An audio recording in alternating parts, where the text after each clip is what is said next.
야! 야! 야! 야! 야! 야!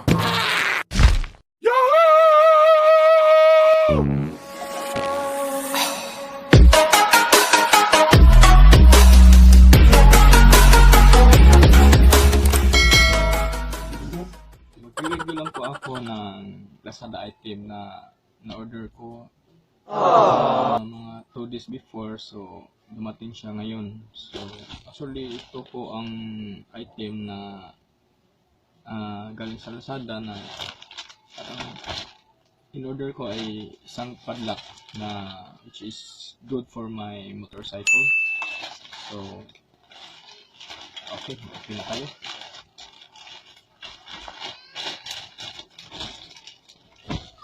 So this is it. Ito po yung item na to na in-order ko sa LAZADA. So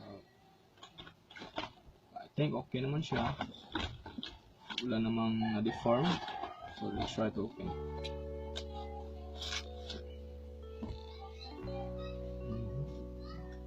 May instruction po siya dito sa likod. And then just follow lang para gawa mo kung anong functionality talaga ng padlock na ito. Let's try. Okay. Ito po yung padlock. Iba po ang kanyang key. So ito yung susi niya. Dito po ang yung speaker out. And ito po yung may reserve siya na spare, no? May spare siya na batteries in case of maglulubat ka, so hindi na siya gumagana, hindi na siya alarm, so kailangan i-replacement ng battery. So first of all, kailangan natin follow sa instruction. So yun, ayun, nakita mo. So okay, try. Meron siyang tatlong susi.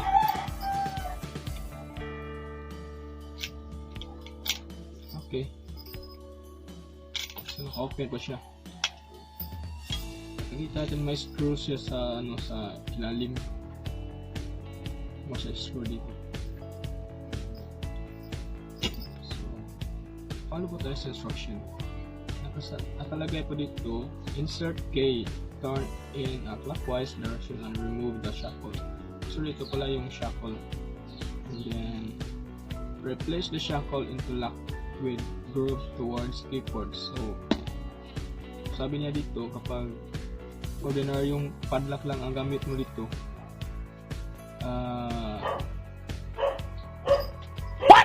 dapat hindi walang groove yung sa may keyboard. So actually ito pong groove, and then ito wala. So kapag ito ilagay sa keyboard, hindi siya mag-alarm. Kahit anong gagawin mo dyan, hindi siya mag-alarm.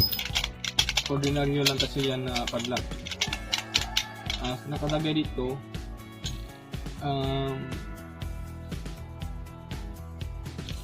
kapag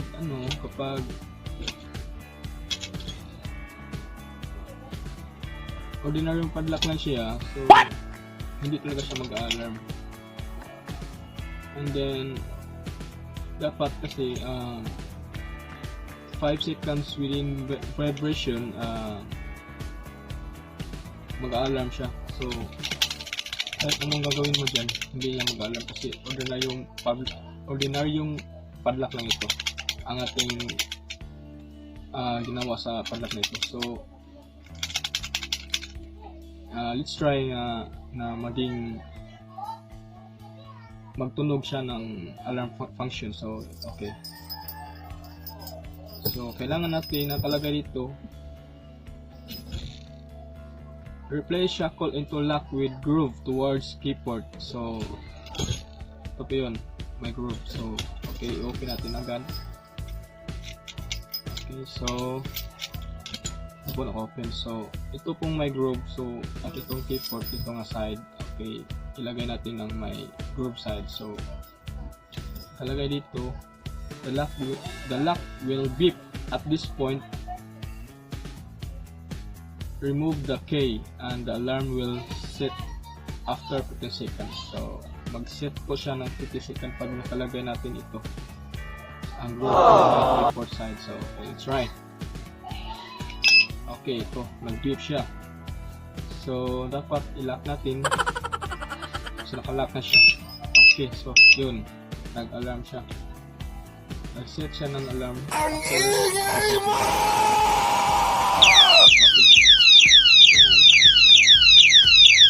siya. Kasi nag-vibrate. So, actually, interval kasi niya na alarm is, nakalagay dito is 10 seconds. So, as long as hindi siya mag-vibrate, hindi na siya tutunog. Pero kapag Gunggong! Barinig kita sa mukha eh! subukan natin. So, I think, kung gusto ka lang ng cheap na padlock, so I recommend this padlock for safety and security to our motorbike. So, okay lang po naman ang product na ito at saka ang packaging maganda din naman. So overall, I think this is very I recommend. So hindi naman siya ganong mahal. Ang price nito ay $265. May shipping fee na pa yan. I think mga 97 lang ang shipping sa LAZADA. So madali naman siyang pati. This is good. Approved. Yeah. Thank you for watching my review.